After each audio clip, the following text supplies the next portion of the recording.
Hello, and welcome to Coffee Time.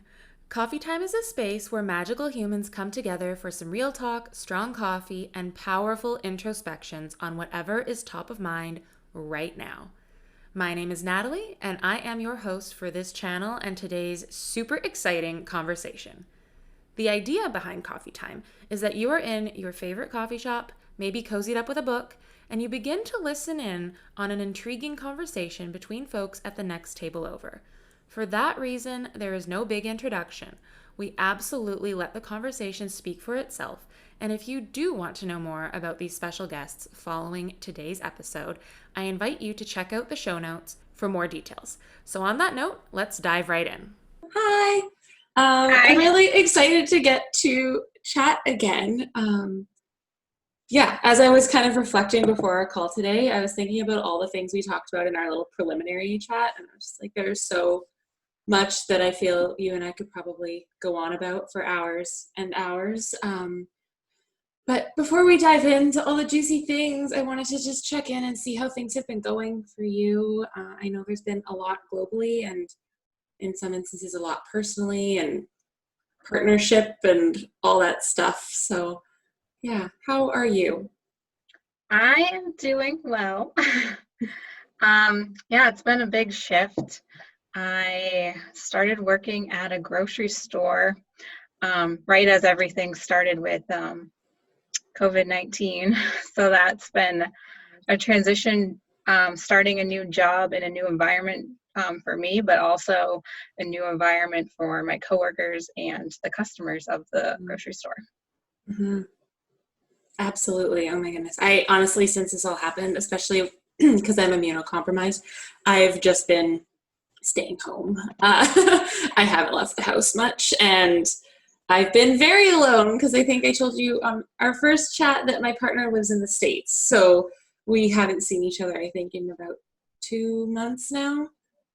Yeah. Wow. Which it's going well, but it's definitely, I think it'll hit us more once we're back together, how much we missed each other, because like we're used to the distance, right? Like I think I told you that, like being distant since we met, we've kind of had to adjust. This is just for longer than we're used to. Yeah. Right. Yeah, it'll be interesting to see how it goes when you guys are back together and just kind of rekindling more on that physical plane instead of that, just that mental plane and communicating via technology or phone or however you guys are keeping in touch with each other. Yeah, exactly. We've been doing bi-weekly FaceTimes, which, okay, caveat of my weirdness. I was watching a movie last night and a character in the movie was going on these like weird rants and he just kind of had this side chatter and you'd be like, what's going on? But something he said was like, bi-weekly. It means twice a week and every 2 weeks. That's just linguistically lazy. And I thought it was hilarious because I always think I'm getting it wrong because I don't know which one means which, but now I just learned that it's the same word. So when I say, when I say bi-weekly, I mean twice a week. That's what we've been doing. But yeah, I just thought that was really funny because he just answered a question I've had for like the last decade in that sentence. That's so funny. Movie, yeah. So no, absolutely. It's going to be an adjustment, I think, getting used to being close. Like I think I shared and I called it like love in proximity because we've gotten really good at love at distance and connection at distance. But I'm also the person who very quickly will default to like pulling away from physical contact after some time apart. And so that's going to be something I'll need to put some intention to, I think, when we come back together. And like, I mean, even if people go to hug me without like asking first, like I tense up. So I think that's just going to be my adjustment. But with that, I think actually, since you kind of segued into that topic, I think it's also important to recognize that just because that's my default reaction to it doesn't mean it's not something I want to opt into. And that's what I remind myself of when I'm going through those moments or feeling that like sensation to pull back or retreat or whatever is like, no, I do want to connect this way. It's just not always what default feels comfortable. And so I can kind of navigate from a point of like, what's my desire, and then how can I consent into it comfortably right now? Yeah, no, exactly. It's funny because before starting my job, I wanted to go into a field or kind of do a job at the moment that, at least in my mind, was low stress. And Yeah. that means a whole bunch of different things for everyone. But kind of just something that's, you have your set job, you have your tasks during your job, and then at the end of the day you leave, and it's kind of like you're not like necessarily bringing it home. Yeah. And for me, that was like a job where I didn't have, I guess, working on, I guess, emotional or connections with people, in the sense of, I was a program behavior coordinator. So it was a lot of working one-on-one and working with groups and more of that emotional piece. And working at a grocery store, it's like you do have to work with that, with the different personalities and coworkers, but it's more of like a physical job where you have to, bring in the groceries or stock the shelves or bag or bring in the carts. And it was really cool how I quickly, I just fell into the job, and I was like, all right, this feels good. And then probably about 2 weeks ago or so, after one of my family members ended up passing away, partly due to prior illnesses, and then also being testing positive for COVID-19. It kind of was like a shift in my mind of like, all right, is this job like stressful for me? And like the mind chatter started coming in, and old programming and things that like I thought weren't really a problem. But it really kind of stopped me and took the time to see, okay, what is it that is coming up that maybe I need to change in my job to make it not feel stressful? Because I quickly was getting input from other people that I was working in a very stressful environment. But for me, when I was going to work, I felt pretty comfortable. Besides like adjusting to, lifting and that physical demand, because I didn't really lift a ton in my previous job. But yeah, learning how to, just move forward and what is comfortable for me, what maybe I'm getting outside input from that's not really like what I'm vibing with, and moving forward. Yeah. And well, I feel like maybe this is just deeply rooted in who you are, because that totally points back to, I think, what we'd initially talked about. And it sounds like what you're using to really navigate that situation is checking in with kind of your intuition and your truth moment to moment, and also allowing that to ebb and flow. And I think that's the piece that I think is so pivotal to allowing that to be like a real, genuine guide, is recognizing that it can vary in different contexts. And also sometimes we could know something to be absolutely truth and know it's not the time to follow it. And so it's really just checking in for that sort of natural progression of things, which I think is really powerful. Yeah, one of the things that came to mind when you were just saying that is I this past week had my Reiki Master training.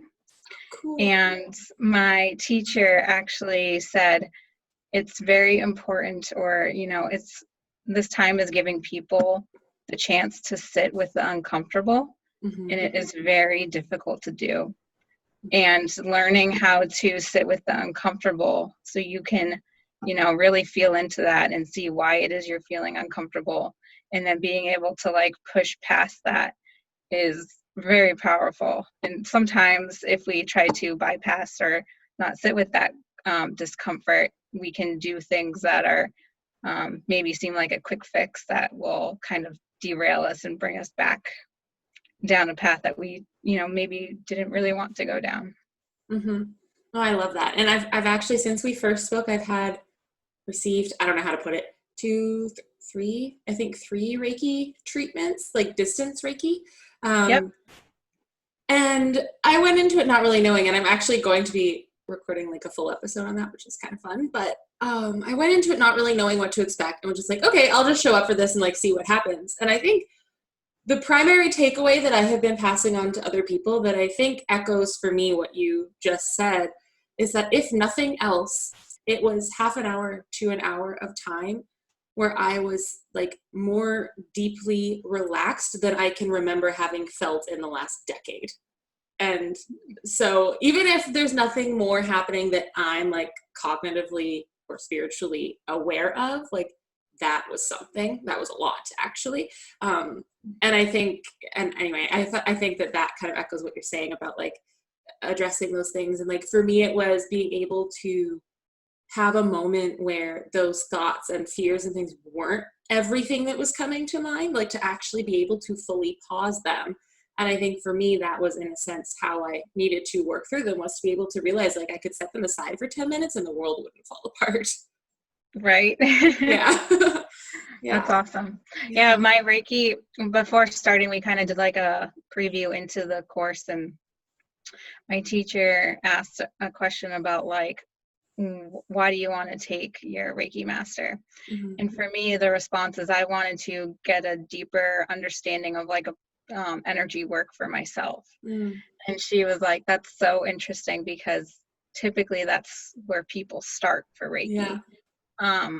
And for me, I feel like I did in a sense, but I used a lot of the Reiki to apply to other people. Mm-hmm. And so when I was going in for my master's, I was like, no, like I really want to make this a routine for myself and be able to use the tools that I've learned and be able to, you know, routinely do that. Because I noticed after my Reiki training 1 and 2, I would go in and out of like practicing and stuff. But I would say more than not, I wasn't really like fully practicing. Mm-hmm. And so when I went for my for Reiki Master, I was like, you know, that's something I really want to develop into my life and find that inner balance and knowing of, you know, connecting with not only the world, but really connecting with myself and feeling that innate inner power. Mm-hmm. Oh, that's beautiful. Thank you. I love that. And I think that I've been reflecting actually on like the topic of more like formal courses is something I've been reflecting on a lot lately, because I'm feeling a pull to dive into something. But I think similarly, like that needing it to be for me in a sense, like a real genuine reason to be doing it versus not just helping other people. But I think for me, it needs to be more deeply rooted in like a core personal value for me to learn it thoroughly enough that it then can be of maximum service to the people I support. So versus just saying like, oh, breath work looks really cool, that could help a lot of other people, I'm going to go learn how to facilitate that. Like I need to fully embrace the student role for it to like really sink in. And then I think for the teaching to become more meaningful, if that makes sense.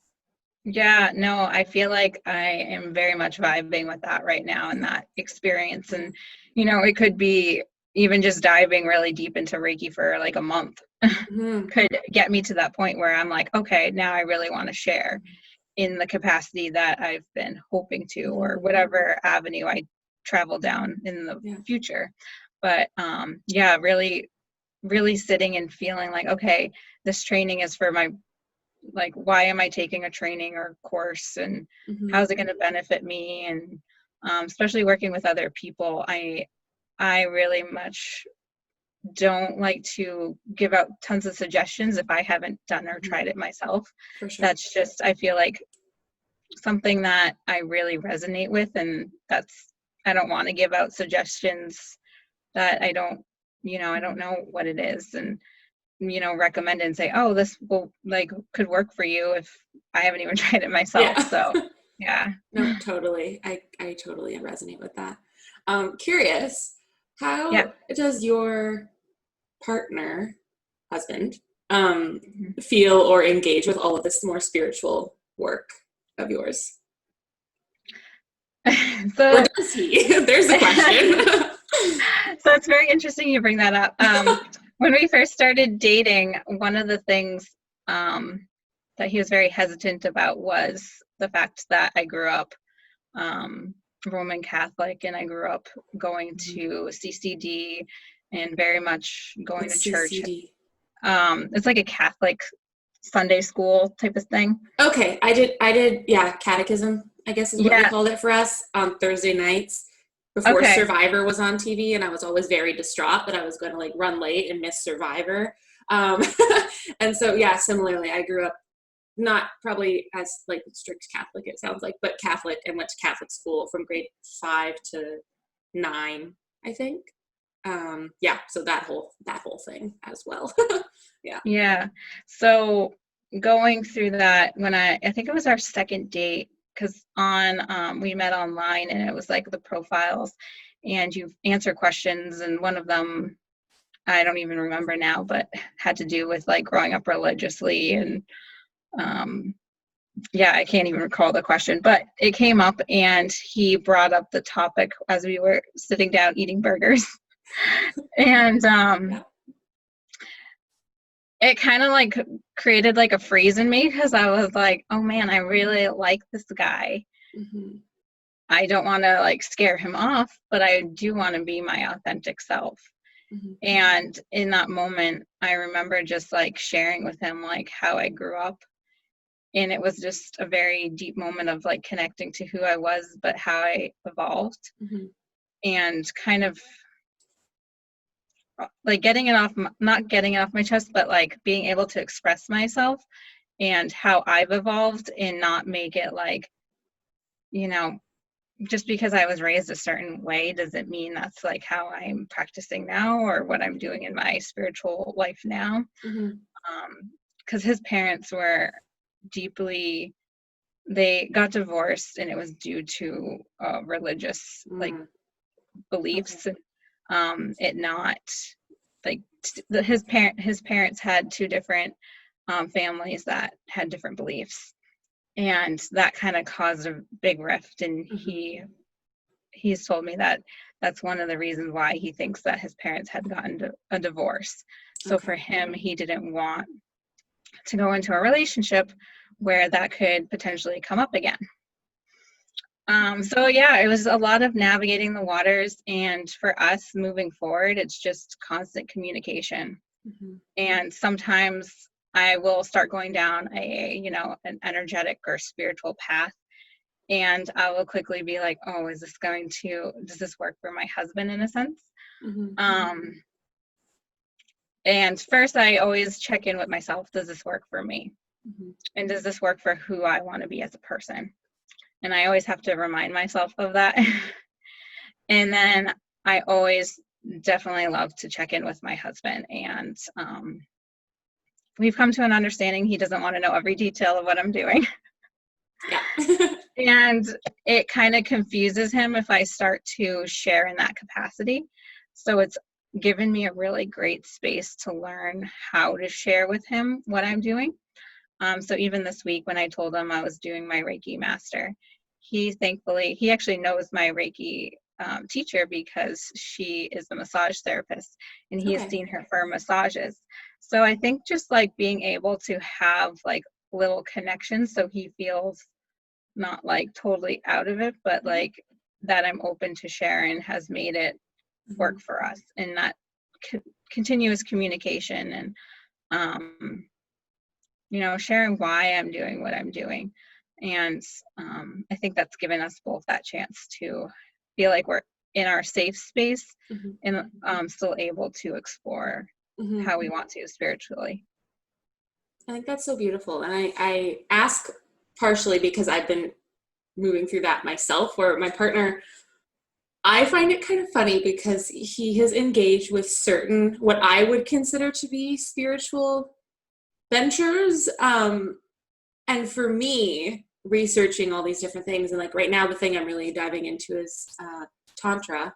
But he doesn't see the connections between them. So to him, they're very compartmentalized, right? Like, so there's like the orgasmic meditation that we've done before. And he's like, okay, cool. But if I talk about Reiki, he's like, what are you talking about? Like moving energy. That makes no sense. But to me, it's like, but they're connected to the same thing. Like, what do you mean it doesn't make sense? But I think he's just very much at a point of understanding things solely on the physical plane. And even if it yields, I guess, an energetic response in the moment, like for me, I would dial it back to that energetic response, whereas for him, it's very much rooted in the physical and the tangible, which is okay. And it can Yeah. also be difficult to navigate, like I think what you're talking about, and figure out, okay, like how much of this do I share with him? And how much of this do I guess, need to share with him if we're talking on the topic of like what I value in partnership as like the fundamental things we need to connect on and how that looks.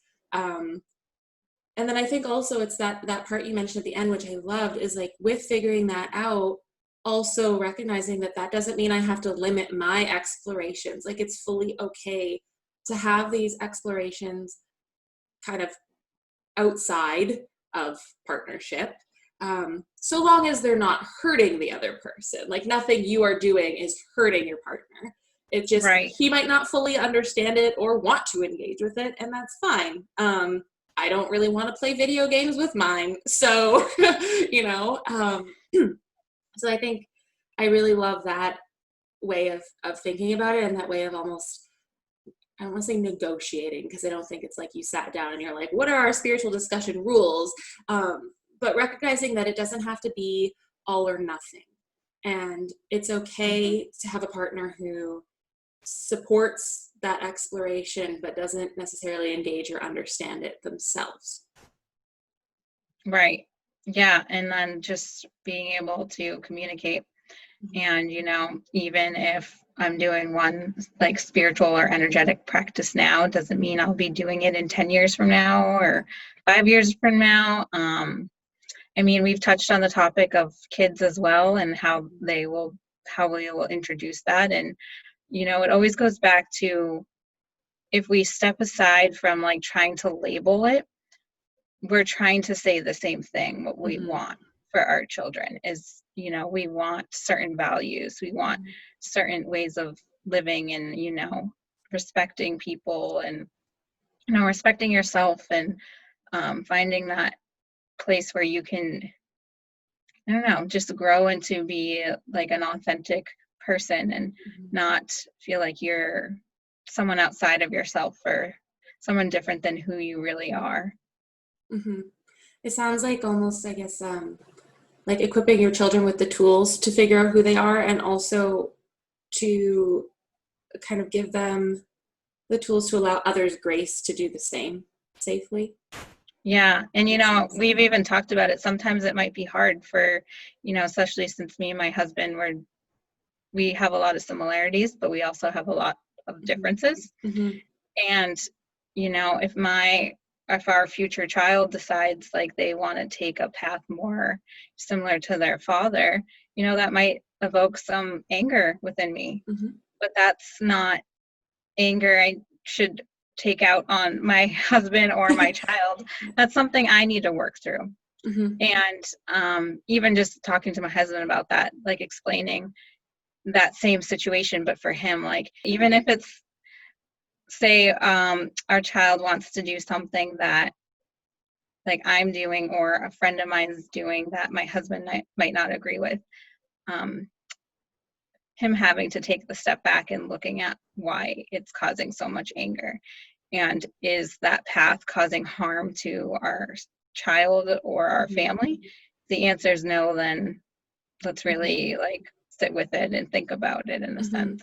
I think that's really I think that's really great, and like similar to what we've been talking about, just allowing that kind of natural progression. And it sounds like really allowing, you know, your potential future child a chance to learn for themselves, so long as it is safe for them or for others, and they're being respectful in the ways you've taught them. And I think that's really wonderful. And I also wanted to come back to, because you mentioned there was a question on your dating profile, and I know we had talked about this before, and I feel like you set that up so nicely. That segue from like those questions, because it's like we get put into this box, right? Like in a lot of the ways that we nowadays are connecting with a potential future partner. And I think I told you, like, even Hunter and I, we met in person.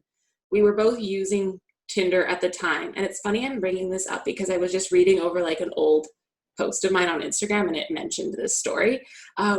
We met in person, and we realized that we actually would not have connected on Tinder because he was out of my age range and out of my like geographic circumference.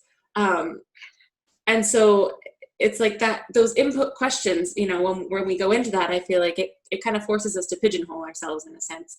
There's only so many possible answers you can give. And granted, you know, you can flip that scale from 25, for me it's kilometers, to 50 or whatever. But it's still finite. Like it still limits who you could come into contact with and in what ways.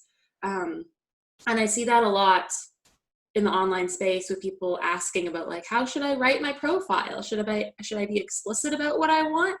And my response, like internally, I don't always engage, it's kind of like, well, how do you know what you want if you haven't met the person yet? Like you could meet your absolute best friend, and if you put on there looking for serious partnership and they're not that person for you, you might have just cut yourself off from that connection entirely. And so I'm very passionate about this, but I'd love to hear a bit of your perspective on that, because I think you'd mentioned you had a couple different real life, and even like your own example where you said like you met online, but you have so many differences too, and even those more binary questions brought up some really important but not so linear conversations to have. Yeah. I would say that, it's dating and having like that online piece definitely brought a whole different sense of, you know, just meeting somebody in person and like organically seeing how your relationship unfolds and develops. Me and my husband, one of the things that I was the first person to message in our relationship, and what made me decide to message him is on his profile, he mentions that he was doing Brazilian Jiu-Jitsu. And that was one of the things I had tried back in high school and college for a few years. Oh, cool. When I was dating him, I was no longer practicing. But just the fact that he knew that art made me be like, oh, I want to reach out to him. And to be honest with you, I did not like his main profile picture. I was like, I still tell him sometimes today if he has it for his email, and I'm like, I'm not a fan of that picture. You might be doing it for that reason, you know, because like mine did that this month in quarantine. It's like 2 months apart, and the one thing I like, if we're talking aesthetics, I do not like facial hair. And he grew it out. And I'm like, do you want me to be physically attracted to you on our phone calls? Because like, this isn't helping. But I think at a certain point he did it like just to be obstinate. And then like, I think last week he finally shaved his face, and I'm very happy. Yeah. But yeah, if I would have gone off that first, like, because he had other pictures and I thought he looked good in those, but if I would have just stuck on that one thing that wasn't like right in my mind, I could have missed out on what now is like such a beautiful relationship. And I mean, it's something that I'm so grateful, and you know, I took that chance to just allow myself to accept who he was as a person, but still honoring my thoughts of like, you know, I really just don't like that picture. Yeah, absolutely. So yeah, I think it can be very tough knowing that, you know, if you're not willing to be open to not having everything exactly how you imagine it or envision it. I think if you try to hold on to that so tightly, it's going to make it more difficult. So you have to allow yourself that space to have that fluidity within it.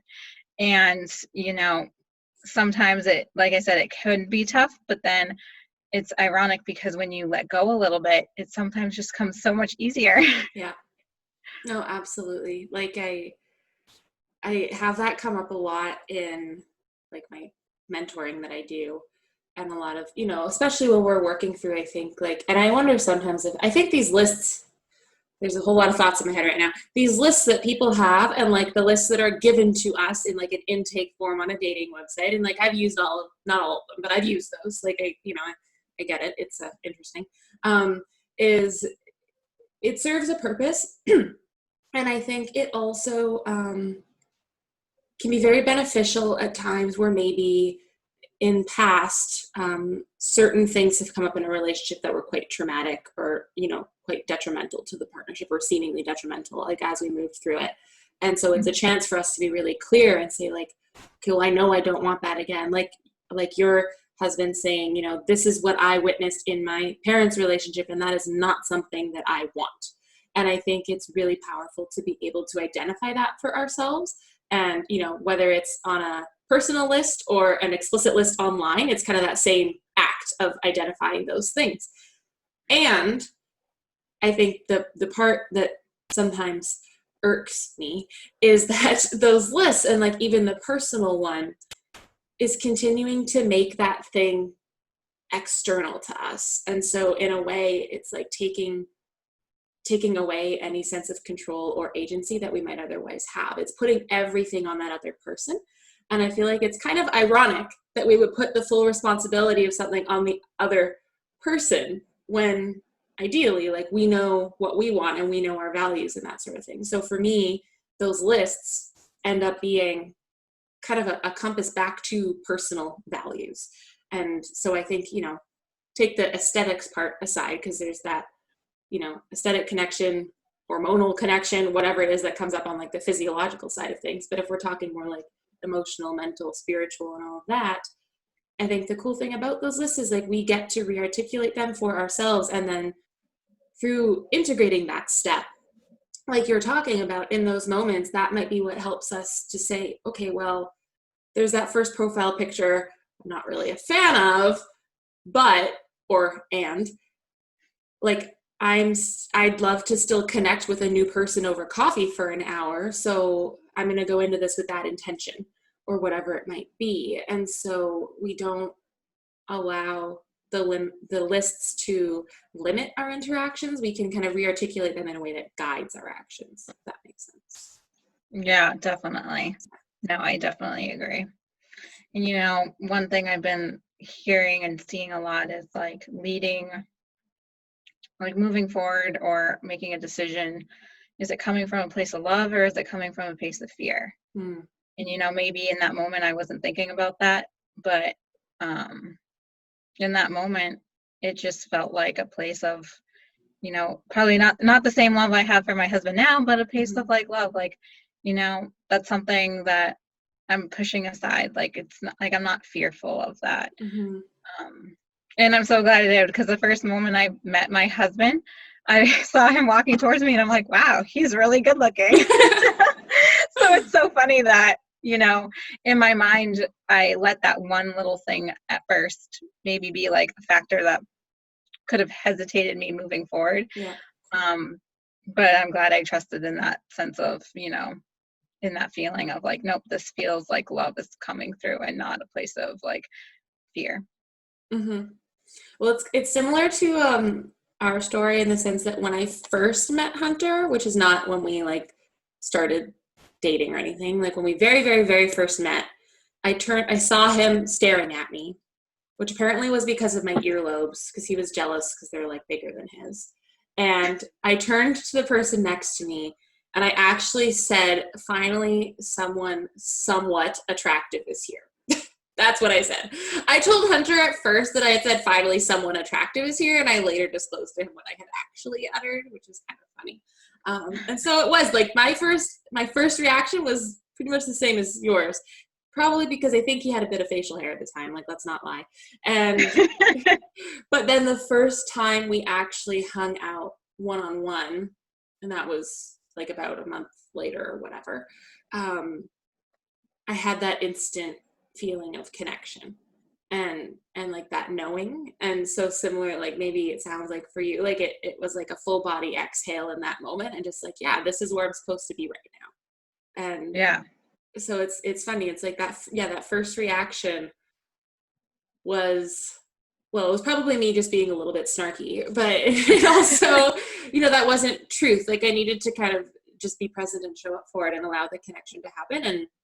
And it did. And I'm really grateful that, I trusted whatever was in the background of my outward comment to move forward with that. And I think the other thing is like, it's really evolved over time. And like, if we're talking lists and requirements in relationships, I mean, definitely things have changed from when him and I first met. Like, he was 19.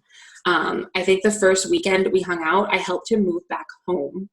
And like all these things that like on paper did not work. And I had a lot of people asking me like, well, how's that going to work down the road? Like, do you see a future with this person? Like, what are you thinking here?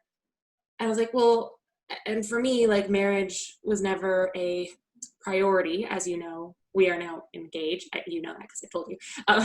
We're now engaged. We're planning to get married once this COVID border situation changes.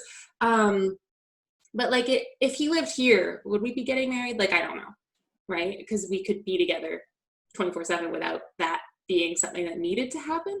So it wasn't a priority. And I was really focused on, at that time, just allowing myself to be fully present for every interaction. And so when people would ask me that, I would say, well, that's not now. So like, why would I base my decisions now on something that isn't even happening, when my feeling, like my physical, if you want to say like gut feeling, because for me it really does start like in my core, that sensation that tells me this is it, is saying this is it. Why would I push away from that? And I think that would have been fear. And it's not to say it doesn't come up. The only thing that came to mind at that time, to be honest with you, was that he didn't pick up the silly bath mat after a shower, and it drove me nuts. And like, in our first year dating, I didn't really say anything. I was like, oh, that's so endearing, I'll do that for you. And now I'm like, dude, pick up the bath mat. I am not your keeper. And yeah. So like little things like that. And I think the conversations change as you move forward. Like, maybe for you, you probably wouldn't have had the conversation about like what kind of religious, spiritual upbringing you wanted to have for your children in the first date. Yeah. No. But it's, you know, like opting into moving forward and being open to, when the time comes, navigating that in the way that makes sense. Yeah. Nope, definitely. And I guess that's been like our big thing now too, with the distance, is, at least for me, there's a bit of panic of, oh, I have to live with someone. And I've gotten really used to living alone. So I think that's going to be a big adjustment, but it's like, doesn't mean it can't happen. And like, I think similar to what you were saying about the, like, you know, possible like resentment or anger and those feelings that might come up.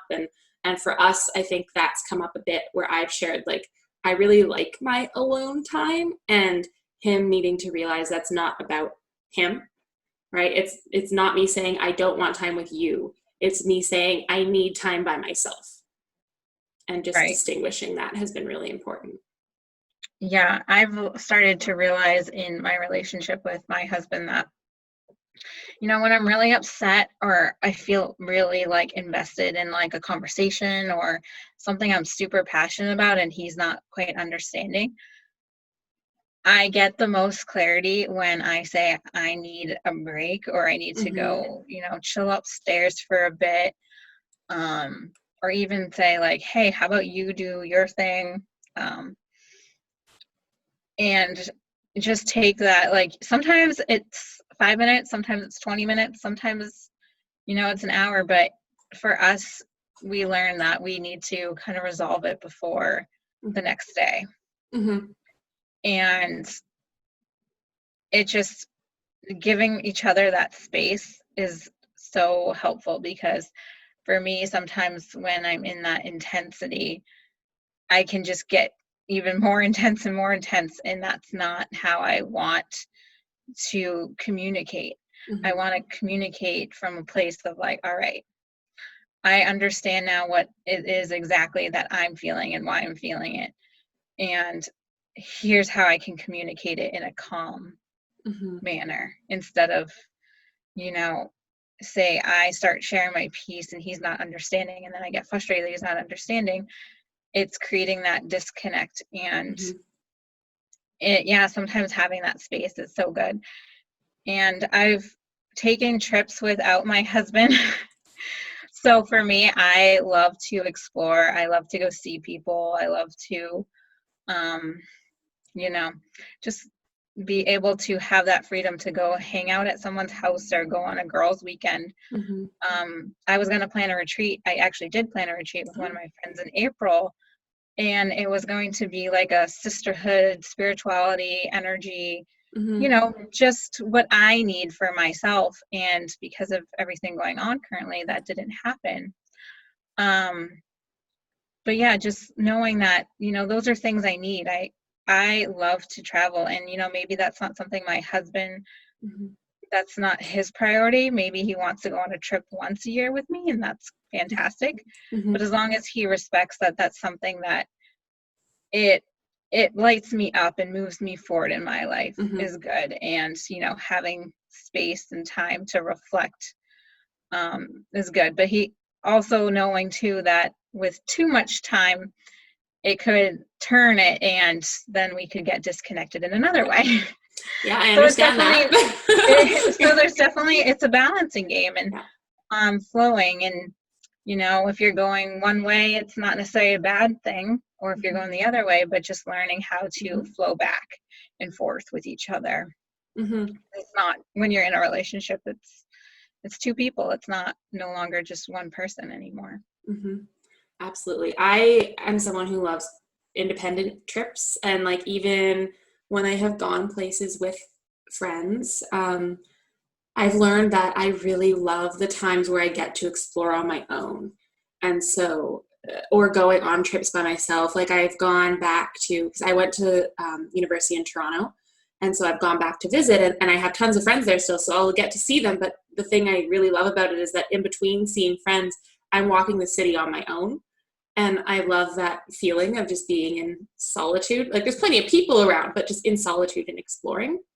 And I love walking when I'm on trips. Like I think when my one friend and I went to San Francisco, we walked like over 15 miles in one day. Like we went around the entire city on foot and like crossed the bridge and like all that stuff. And that's how I really love to witness cities. And so I've learned that. And my partner hasn't really been in a place where he could take some of those trips, or I've gone on trips that like he wouldn't have gone on. Like I went on a retreat last year in Colorado, and he wouldn't have quite fit there.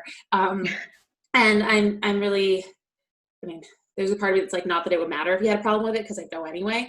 But I'm glad that he has been very supportive of me taking that time by myself. And then, like you're saying too, we also make sure we at least do something small trip-wise together every year. And I think that's where really, like you said, that flow back and forth is so beautiful, and realizing, okay, what do we need in our partnership to feel supported and connected? And that could change day to day. And I think the other thing about that is like, sometimes my partner might not be the one to fulfill that value for me. It might be a friend outside. Well, for some people, it could be another partner. For me, it might be a friend outside the partnership. And that's okay. And that's the cool thing, is like with the partner, we get to discuss, you know, what are the needs we have to have met from each other, and what needs can I go outside of just us for. And so if travel is one of those, and you know, we get to talk about that, and I could still fulfill that for myself. And I think that's really amazing. And like you mentioned with the stepping back and sometimes just letting go, it takes that pressure off of the partnership in a sense, and can allow it to just flow a little bit more freely, I think. Yeah, definitely. And, you know, I've definitely learned that, you know, growing up, a lot of the movies and stuff talk about like this everlasting love, and, you know, it kind of can portray as just like you meet the person and that's it. But it really is more than that to me. It's like every single day choosing to wake up and be there for that person, and wanting to just be there for that person. And yeah, it can be so beautiful. It can be so messy too, and embracing both sides of it. Yeah, no, I think that's so perfect. And that's what I say to Hunter a lot too. And especially, at least with us, there's a lot of uncertainty right now. And I think what I always bring it back to, and what I say to people all the time and to myself all the time, is like, I genuinely cannot know what is going to happen 50 years from now. What I can know is that today, this is exactly where I want to be. And this is the relationship I want to show up for and say yes to. And like that 24 hours is everything, because that's really all we know that we have, if that makes sense. I don't want to get all like about it, but I think it's just bringing it back to the present, because whether it be the relationship ends, health circumstances, whatever down the road, we genuinely cannot no. And so a check-in that was suggested to me that I really love is just to, especially in times of uncertainty, is just to think like, do I love him today? Do I want to be here today? And by doing that, am I harming anyone? And if, it's yes, yes, no, then okay, what can I learn from this? And just continuing forward that way, because difficult times will happen. And I think it's, can I still show up, meet this person in the middle, and approach this in a constructive way so we can move forward together and I can move forward independently on my journey. And so that's what I always try to bring it back to for myself. Yeah, definitely. And then sometimes when like your partner needs something, like last night, my husband's like, I really just need donuts from Walmart. And, especially having more of like a approach of natural health and stuff this past like year or two. In my mind, I could quickly go to the judgment and it's like, it's not good for you or anything, but instead switching off of that, and it's like, my husband is directly telling me what he needs right now. Like, that is so beautiful. Like, I hear from people like, I don't feel like my partner's communicating with me. We're not on the same page. Like, I don't know what they want. And instead of coming from a place of judgment, coming from a place of like looking at the beautiful side of, wow, like I am getting that communication, which is, what I ultimately want in that relationship. And that's going to make me feel and my body align more, is by honoring and being more aware of that instead of holding a place of judgment, because when you hold stress and judgment, it's going to wear on your body. So instead of judging him for what he wants, then just accepting and moving through that. I think that's so beautiful, and I love how kind of like, not basic, but sorry, how accessible, I think that's the word I'm looking for, how accessible that example is. Like when we talk about expressing desires, and like I talk about a lot, expressing desires in partnership or making a request, and like that, like, I want donuts from this place. It is so direct, and like it's a very clear example where you know exactly what you could do to fulfill that desire for your partner in that moment. And he's chosen to invite you into that. And as like silly as it may sound, because it's donuts from Walmart, I think it is, I love, but I love the principle that you've brought it back to. And I think those moments of exercising that muscle with a request, because as much as it might sound like not a big deal, you could have said no. And hearing no from someone can always be difficult, especially when we've been vulnerable. And so asking questions like that and sharing desires in areas that maybe feel a little bit less vulnerable to do is such an amazing way to build that connection and step into that place of vulnerability in a way that feels safe for us as we do that. And so I feel like you just like maybe inadvertently gave a really great foundational step that partners could take to communicate their needs with one another in like a safe way and start practicing that. So thank you for sharing. Yeah, no problem. Yeah. And I'm working on that myself. Sometimes I'm not always super direct, or I think I'm being direct in my mind. Like it makes total sense on what I want and what I need, or I can feel like I'm showing it in my body language or how I've done something throughout my day. And for my husband, he would not pick up on that sign. So it's learning how to also communicate that will make sense for him to understand. Oh, that's beautiful. Well, I really appreciate everything that you have shared. I feel like it always happens on these calls. I feel like we could probably just keep talking forever, but I feel like we've covered a lot of really powerful points all over the map. And I really appreciate you sharing and holding this space and showing up. So thank you so much. Thank you. Yeah, I appreciate you sharing everything about what's going on with you. Thank you so much for tuning into today's episode of Coffee Time. Before you leave, don't forget to hit that subscribe button. And if today's show resonated, I invite you to drop into the comment section and share whatever personal introspection came up for you today. Anything you can do to help make the show more accessible is super duper appreciated. Until next time, I am your host and coffee drinking companion, Natalie, wishing you a beautifully caffeinated day.